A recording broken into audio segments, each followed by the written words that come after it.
suis ingénieur d'études donc à l'INSERM et on travaille dans l'Institut de génomie fonctionnelle.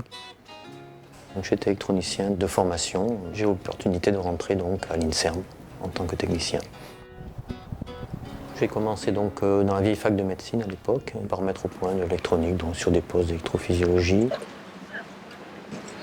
J'ai découvert le domaine de la science dans les labos de recherche de l'époque. Et donc là, j'ai décidé, c'est l'opportunité qui s'est faite, de reprendre mes études. Un équivalent DEA d'abord, c'était sur un rapport écrit sur mes activités. Et puis j'ai eu l'opportunité de faire un doctorat ensuite.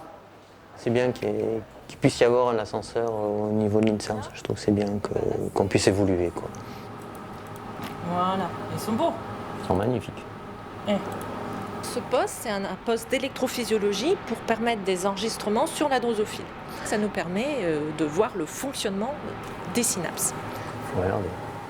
Et pour ce faire, Frédéric a dû aller apprendre en Allemagne et il fonctionne très bien. Il a servi à un étudiant en thèse qui a eu plein de résultats qu'il a publiés récemment.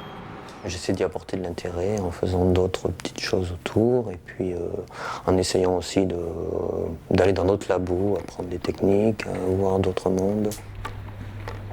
Donc moi j'aime bien bricoler, j'aime bien bricoler électronique, j'aime bien faire des manips, couper des tranches de cerveau, faire l'électrophie, c'est vivant, quoi. Rester dans un domaine qui est vivant.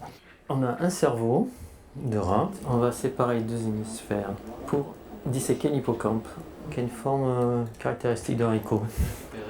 Frédéric, c'était un des premiers à développer une technique qui est constituée par des tranches de cerveau qu'on maintient en culture pendant plusieurs jours. Donc c'était il y a une vingtaine d'années.